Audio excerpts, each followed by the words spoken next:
Hi, I'm Katerina. You're watching Dante's Boxing Nation.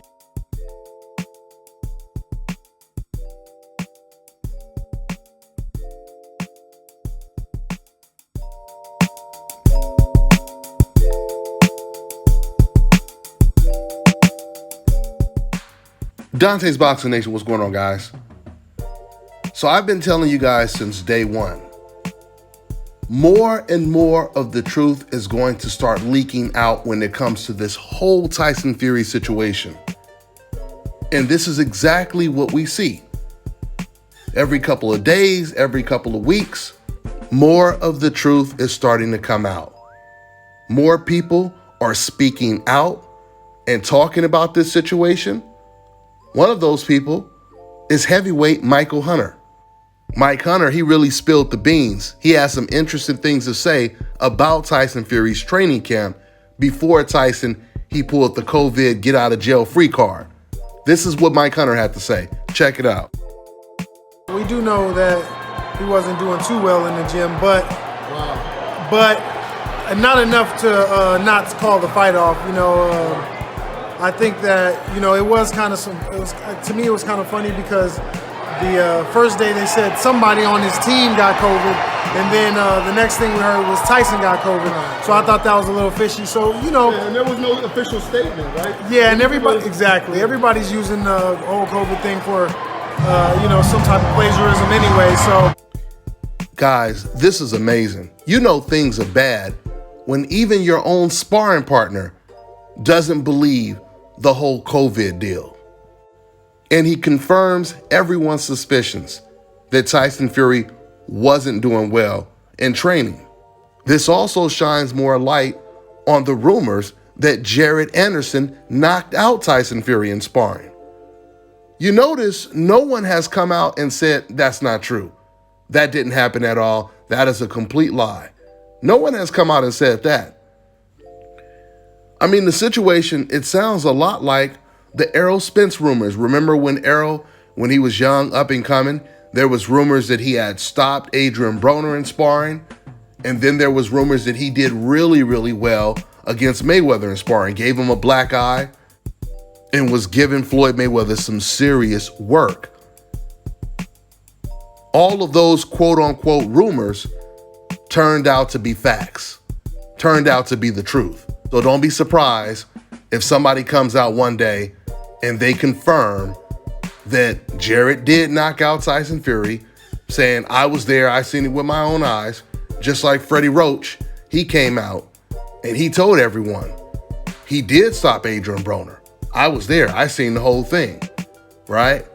Don't be surprised if this happens when it comes to the Tyson Fury situation. So it's crazy because you got one Tyson Fury sparring partner that revealed and showed evidence that Tyson Fury removed padding from his gloves when he sparred this man, and that was Nicholas Asbury.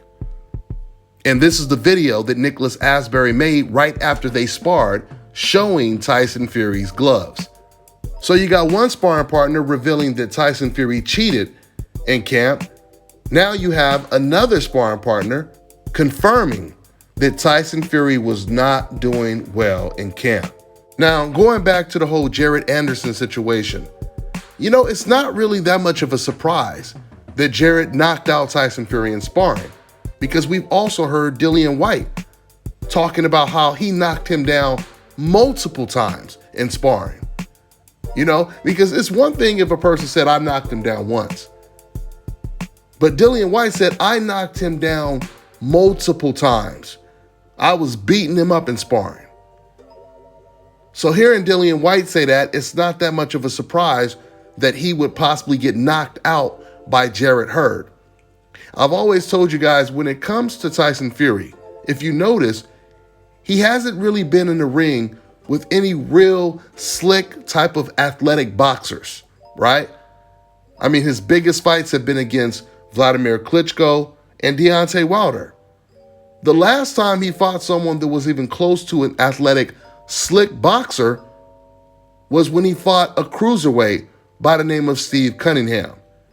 And even though Steve Cunningham was a lot smaller than him, he gave Tyson Fury hell for as long as the fight lasted. In fact, he knocked down Tyson Fury.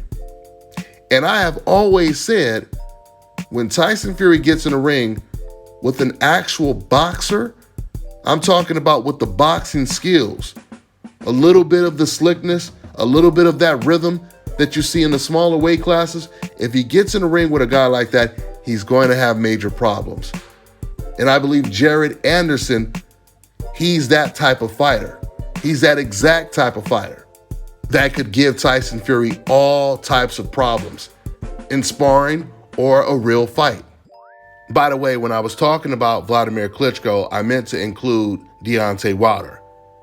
There's no doubt about it, Wilder is athletic, but we all know that he's not the type of slick boxer that's gonna have you confused, catching you with beautiful counter punches. He's not that type of fighter. Deontay Wilder, he beats you with his will more than skill.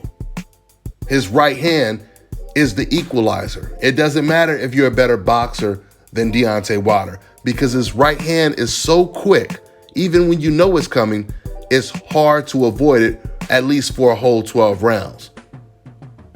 But I truly believe we're going to see a much better Deontay Wilder in this third fight, where we may see some of that slickness. We may see some boxing skills that we've never seen before. Or we may see him just coming after Tyson Fury like the Terminator. Who knows? All I know is I'm betting money that it's going to be a new and improved Deontay Wilder.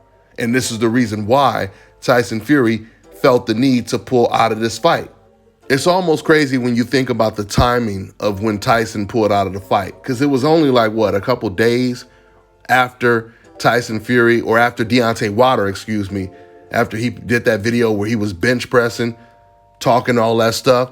You know what I'm saying? We about to run you over like a train. Days later, Tyson Fury pulls out of the fight. Now, I'm not saying that's the exact reason why Tyson pulled out of the fight, because he's seen what Wilder was bench pressing. I believe what Michael Hunter said. Tyson, he wasn't doing well in camp. He didn't look like he was in shape at all. So he pulled out of the fight.